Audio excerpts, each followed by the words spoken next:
kekasih, tema dari Bible Study atau pendalaman Alkitab kita adalah gejala sangkakala makin dekat. Belum berbunyi, tetapi makin dekat. Ini persiapan kita. Setuju saudara? Kita harus mempersiapkan diri. Ya saudara, banyak orang mengatakan ini sudah sangkakala yang kelima. Ya, mana yang pertama saya nggak pernah dengar. Ya saudara, belum, tetapi akan dan tidak lama lagi. Itu sebab gejalanya, simptomnya, ya saudara, itu sudah mulai terjadi. Sudah mulai kelihatan. Yaitu umpamanya kalau di lautan selesai bencana gempa bumi yang agak kuat, ya saudara, maka tiba-tiba pantai itu airnya surut sekali. Sampai kira-kira setengah kilo sampai 1 kilo surut, belum pernah kejadian. Airnya tinggi, tiba-tiba surut. Orang-orang senang turun, ambil bintang laut. Bintang laut itu dari mana? Ya mungkin dari bintang di langit jatuh ke laut ya. Nah, binatang-binatang ambil ya. Wah, lihat apa ini, dasarnya laut kayak begini. Curam sekali, bagus sekali. Banyak orang turun ke sana. Hati-hati, saudara. Kira-kira 30 sampai 45 menit akan datang arus yang luar biasa. Itu namanya tsunami. Jadi begitu surut, langsung orang harus lari pindah keluar kota semua. Bawa barang berharga, tinggalkan cepat. Masih ada 30 sampai 45 menit. Karena air akan segera mengalir dari banyak arah. Setelah dia surut itu, ternyata dia menghimpun tenaga untuk kemudian turun dan menghancurkan semuanya sampai jauh ke dalam daratan. Itu tsunami, ada gejala. Gejalanya, pantainya tambah lebar, airnya surut. Saudara, sangkakala gejalanya sudah ada. So, kita harus bisa membedakan. Kita tidak boleh, ya memang dari dulu kayak begini. Kejahatan yang marak sekali, kekotoran, kenajisan dunia luar biasa, ya segala macam kekejaman, kekejian sudah terjadi. Saudara, ada gejala-gejala sangkakala yang lain. Saya ingin supaya saudara menyadarinya. Dan bagaimana persiapan kita. Katakan, saya harus bersiap diri. Dan isi rumah tangga saya. Ya, beri tepuk tangan yang baik bagi dia. Para kekasih, ada 2 ayat yang penting sekali dalam hal ini. Dalam 1 Tesalonika pasal yang keempat ayat 16 dan ayat 17 kita akan baca. 1, 2. Sebab pada waktu tanda diberi, yaitu pada waktu penghulu malaikat berseru dan sangkakala Allah berbunyi, maka Tuhan sendiri akan turun dari sorga, dan mereka yang mati dalam Kristus akan lebih dahulu bangkit. Amin. Saudara, jadi ini yang kita harus tahu ya. Jadi pada waktu penghulu malaikat berseru, apa yang dia serukan? Hai peniup sangkakala, tiuplah sangkakalamu. Dia berseru demikian, maka sangkakala Allah ditiup. Saudara, ketika sangkakala Allah ditiup, itu seluruh dunia akan mendengar. Baru sangkakala keberapa ini? Ya, bencana apa yang bakal terjadi? Bencana apa yang bakal terjadi?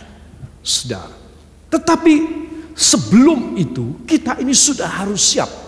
Ya, banyak orang mengatakan, dari nenek saya dulu, dari engkong saya dulu, dari opa besar saya yang dulu, ya kakek buyut saya sudah bilang Tuhan mau datang. Ya, hati-hati Tuhan mau datang. Saya sampai buyutnya belum datang. Buyutnya sudah punya cucu, belum datang juga Tuhan. Nah, banyak orang menganggap bahwa ini cuma ceritaan, bahwa Tuhan nanti pasti akan berlambatan. Saudara, tidak untuk saat ini. Tuhan tidak berlambatan. Itu sebab saudara dan saya, kita harus mulai menyadarinya. Nanti kalau sangkakala itu berbunyi, maka orang-orang yang sudah meninggal, mereka yang mati dalam Kristus akan lebih dahulu bangkit. Amin. Jadi berbahagialah orang yang telah meninggal di dalam Kristus. Ya saudara, berbahagia. Kenapa? Karena mereka akan bangkit lebih dulu. Baru tahap kedua, kita yang belum meninggal, kita yang setia kepada Tuhan, dalam waktu sekejap, katakan dalam waktu sekejap, saya akan dirubah dengan tubuh yang baru. Ya. Jadi orang yang sudah meninggal, saudara, mereka akan dibangkitkan lebih dahulu. Banyak orang di antara kita sudah tidak ada, sudah meninggal. Ya saudara, papi saya sudah meninggal. Nah, mungkin famili saudara yang dekat sudah meninggal. Mereka yang meninggal di dalam Tuhan, mereka akan bangkit lebih dahulu. Amin. Baru kita nyusul.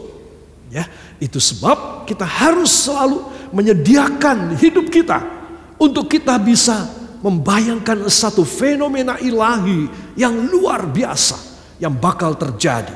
Tuhan sendiri turun dari sorga. Saudara, ini peristiwa hebat sekali. Tuhan sendiri turun dari sorga. Kita menantikannya. Dan peristiwa-peristiwa yang besar akan mengikuti hal itu. Para kekasih, ayat yang ke-17 kita akan baca. 1, 2. Sesudah itu kita yang hidup, yang masih tinggal, akan diangkat bersama-sama dengan mereka dalam awan, menyongsong Tuhan di angkasa. Demikianlah kita akan selama-lamanya bersama-sama dengan Tuhan. Amin. Beri tepuk tangan yang baik bagi dia. Wow.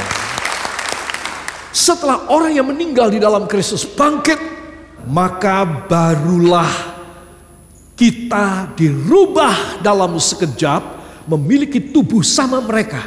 Seperti mereka, katakan tubuh mereka bersinar putih.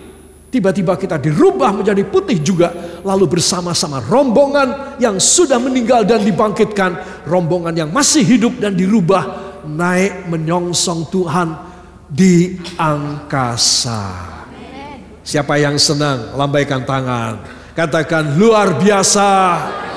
Sesuatu hal yang hebat, pengalaman yang luar biasa akan saya alami di angkasa.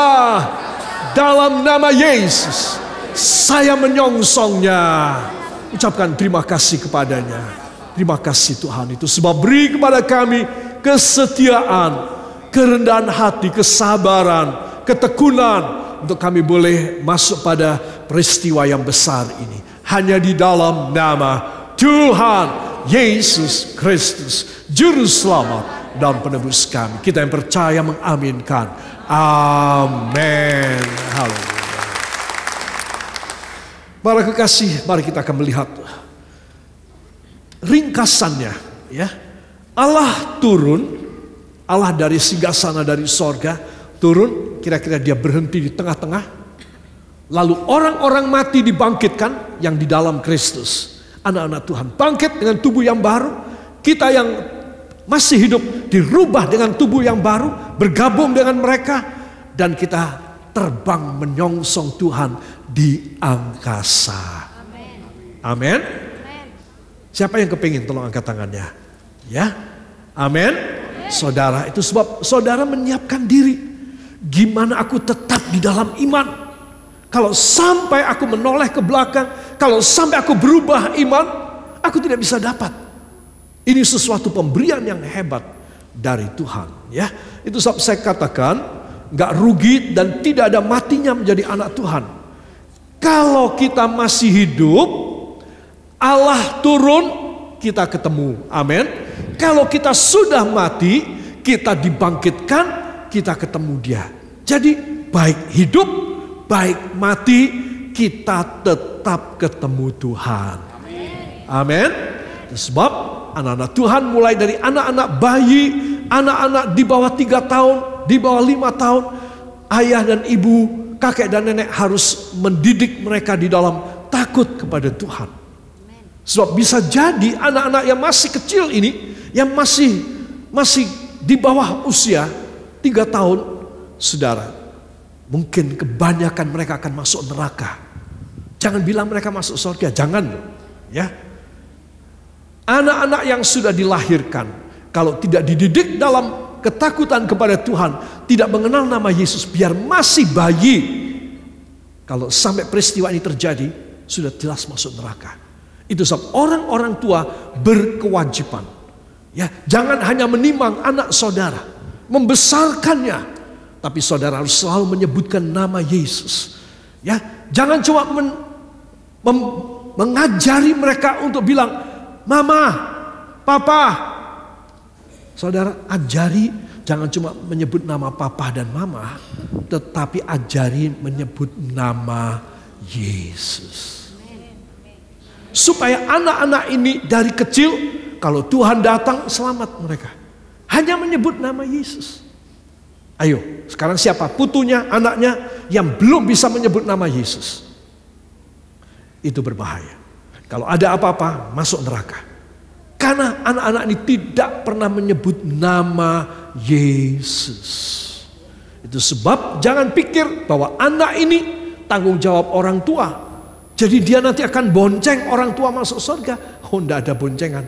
Ya, anak-anak harus bertanggung jawab sini karena dia sudah hidup. Itu sebab anak-anak Tuhan, kita harus memperhatikan tentang pendidikan rohani di dalam rumah tangga kita. Amin. Saudara bertanggung jawab, ya saudara. Sebab inilah yang penting sekali. Saudara, selain nanti ada sangkakala yang bunyinya gegap gempita luar biasa. Heran, kok ada satu alat trompet yang sampai seluruh dunia akan mendengar suaranya. Saudara bisa bayangkan kayak apa hebat suara itu. Sekarang sebelum itu terjadi, Tuhan memberi peringatan, warning.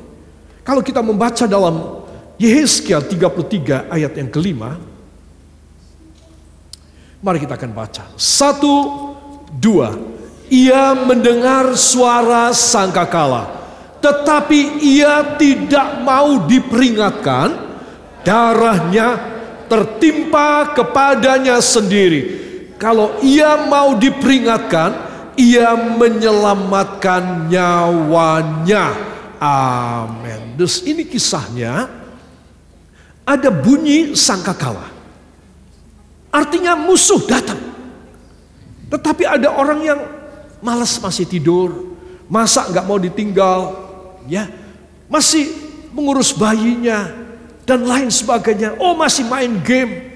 Saudara, padahal sangkakala sudah diperdengarkan untuk orang cepat lari menyelamatkan diri, dan dia tidak mau. Maka kalau sampai dia tertimpa bencana, tertimpa bahaya, kena senjata, terbunuh, maka dia harus menanggung sendiri darahnya. Artinya dia akan terhilang, masuk neraka.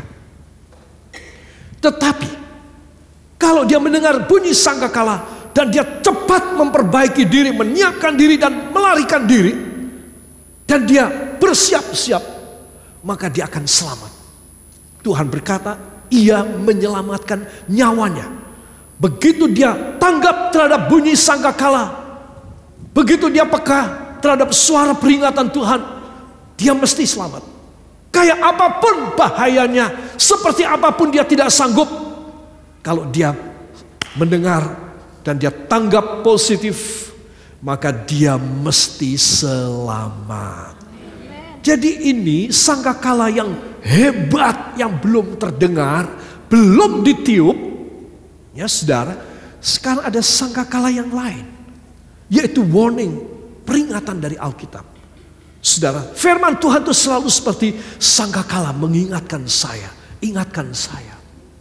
Saudara, kadang-kadang orang berkata Tuhan terlalu banyak peringatan, terlalu banyak hantaman buat saya, larangan banyak banget, pagernya di sana sini.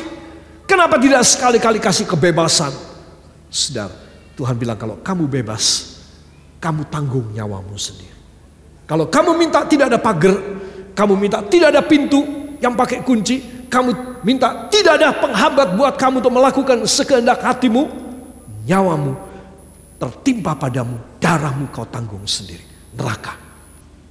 Tetapi kalau kamu mau dengar, kamu diperingatkan dan kamu mengaminkan, dan kamu minta kekuatan Allah Roh Kudus untuk kamu boleh melakukan peringatan tersebut, kamu selamat. Kamu selamat, kamu masuk surga. Amin. Maka itu datang ke gereja sekeluarga adalah sistem terbaik, teraman untuk orang diperingatkan. Kadang-kadang seorang istri tidak berani memperingatkan suaminya. Ya, dengan apa seorang istri memperingatkan suaminya?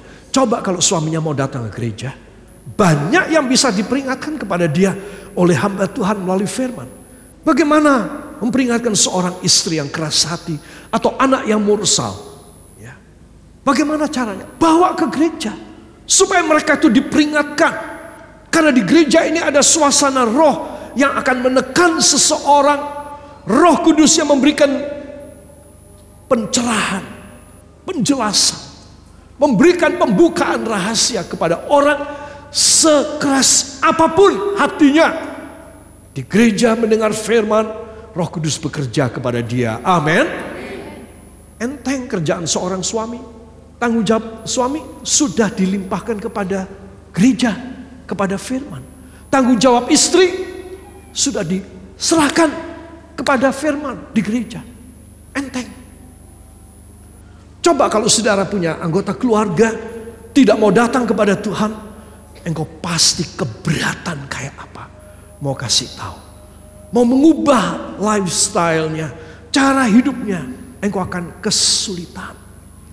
Sebab kalau ada di antara kita anggota keluarga yang belum datang kepada Tuhan, ibu atau bapak atau anak atau orang tua perlu banyak mengangkat tangan berkata, Tuhan, saya ingin seluruh anggota rumah tangga saya, keluarga saya bisa mendengar sangkakala seperti yang tertulis ini, Yehezkiel 33 ayat yang kelima ini.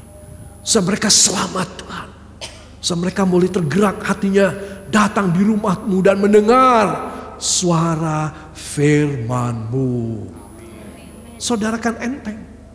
Amin. Sebab Anda dan saya kita perlu ada dua macam sangkakala.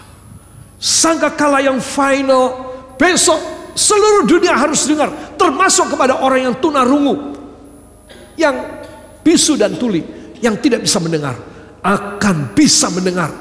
Selaput telinganya akan dibuka oleh Tuhan untuk mendengar trompet ini. Sangkakala yang kedua yang disampaikan melalui firman, saudara, akan selalu bergaung, akan selalu berbunyi sebagai tanda peringatan. Sebagai tanda peringatan. Dan itu penting. Di mana ada peringatan, di situ ada keselamatan. Amin. Di mana tidak ada peringatan, di situ tidak ada keselamatan. Mobil-mobil yang baru sekarang, ya, saudara, dilengkapi dengan kejut listrik pada syaraf mata sopirnya, pengendaranya yang pegang setir. Saudara, kita sering kali setir capek ya, terus ngantuk.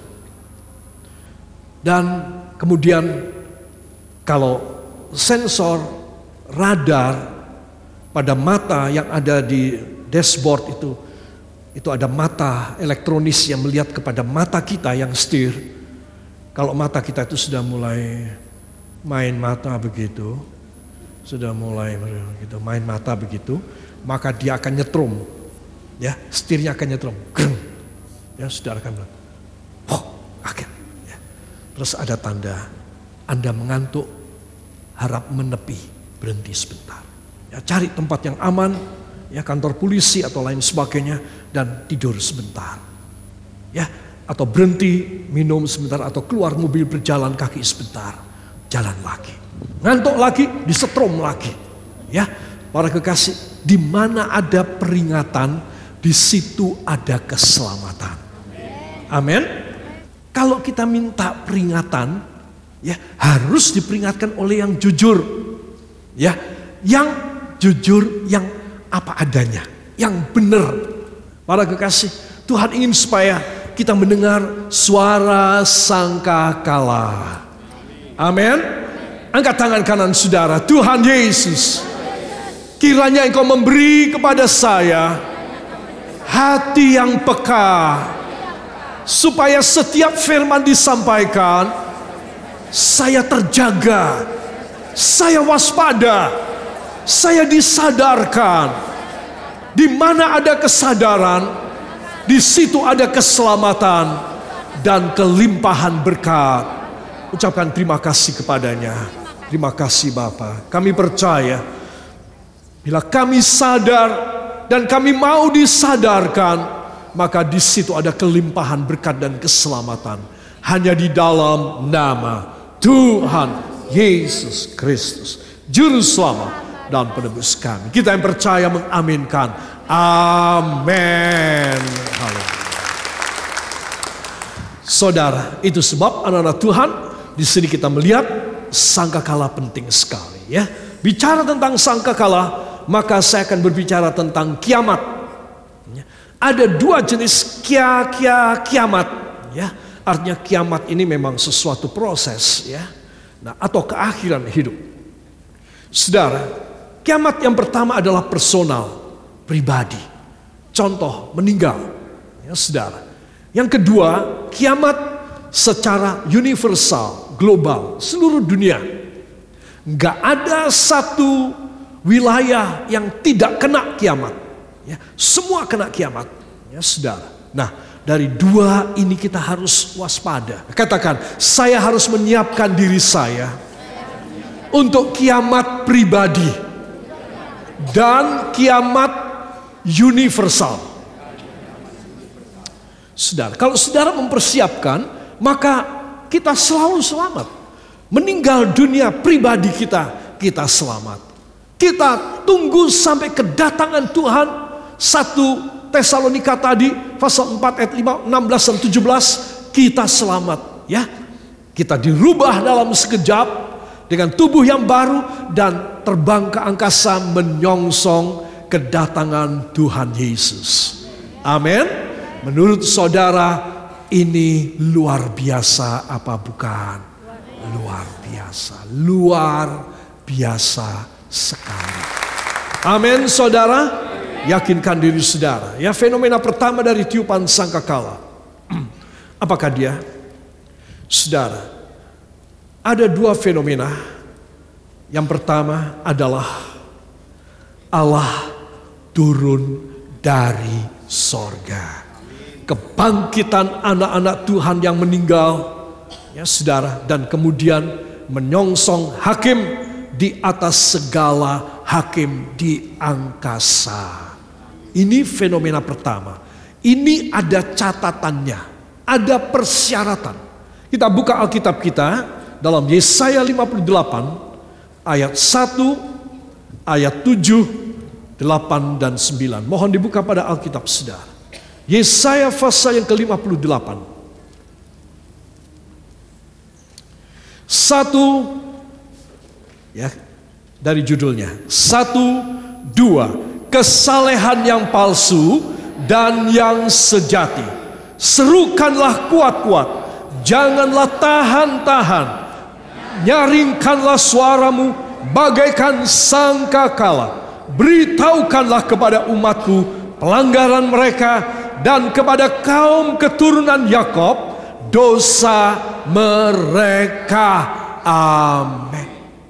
Tiupkan sangkakala kuat-kuat, ya. Nyaringkan suaramu bagaikan sangkakala. Saudara, sebelum sangkakala Tuhan yang minta tanggung jawab saya, maka saya juga sekarang perlu berbicara kepada orang sebagai satu umpamanya sangkakala, suara. Supaya orang bisa sadar, oh iya ya, karena aku diberitahu oleh si A Ibu A ini baik sekali, menegur dan memberi nasihat kepadaku. Ibu A sedang meniup sangkakala kepada saya. Saya harus menghargai, saya harus berterima kasih kepada dia. Supaya besok sangkakala beneran. Saudara, itu ditiupkan, saya sudah save, saya sudah tidak setengah mati cari jalan kayak apa. Minta ampun lagi, sudah tidak ada waktu untuk minta ampun. Sudah tidak ada waktu untuk dibaptis, tidak ada waktu untuk saudara bertobat. Saudara, sebab Anda dan saya sekarang inilah waktunya. Katakan, sekarang inilah waktunya. Saya peka terhadap firman. Dan saya menyalurkan firman kepada orang lain, supaya orang lain selamat. Mau demikian? Nafiri adalah firman Allah. Terus kalau saudara banyak menerima firman, saudara sebenarnya engkau sedang membiasakan dirimu. Engkau sedang menghafalkan suara nafiri Allah. Sebab di rumah, di perjalanan, di pekerjaan, saudara, saya dan Anda harus selalu dengar-dengaran pada suara firman Tuhan. Tahun ini engkau harus mempunyai lebih banyak nafiri Allah. Sabda firman Tuhan. Amin. Harus lebih banyak. Supaya tahun ini saudara diberkati luar biasa. Apa kita masih tunggu tahun 2017? Kita tunggu 5 tahun lagi aku baru akan bisa diberkati. Tahun ini kelihatannya belum bisa. Saudara, kenapa engkau harus pesimis? Engkau harus ngelokro, tahun ini belum bisa aku diberkati. Apa sebab? Karena engkau mendengar bisikan iblis. If you hear the voice of the devil in your heart and your mind, then you will not react to the words of God. And you will not stand up for him. And you will not get what's the best in your life from God in this year. Tetapi kalau hari ini saudara mendengar firman, Tuhan saya mau semangat, saya mau mendengar firman, dan saya mau diperingatkan, saya mau tahun ini, katakan saya mau tahun ini, melihat kemuliaan Tuhan, merasakan berkat-Nya dan kepercayaannya. Saudara, kalau saudara menghendaki tahun ini, Tuhan bilang, ya wes tahun ini, kenapa sih mesti lama? Itu sebab saudara banyak firman, saudara banyak imannya. Saudara miskin firman, engkau barangkali punya pikiran tak tunda 2017. Tidak apa-apa, tak tunda 2018. Tapi kalau saudara penuh dengan iman, saudara akan berkata 2016. Allah akan melakukan pekerjaan yang besar. Tergantung. Kau mendengar nafiri ini, kau mendengar suara ini, engkau memberikan respons positif apa tidak dalam hatimu para kekasih. Sebab Anda dan saya harus selalu lebih setia. STKB itu kenapa sih? Dari sejak zaman dahulu kala saya dengungkan, sak bisa-bisane, sak iso-isone. Ayo, push yourself, paksa dirimu, supaya engkau bisa mendapat lebih banyak. Engkau dapat suara nafiri lebih banyak, engkau makin kuat, imanmu tambah, engkau akan berkata tahun ini. Engkau akan berkata tahun ini. Dan tidak ada yang bisa menundanya lagi.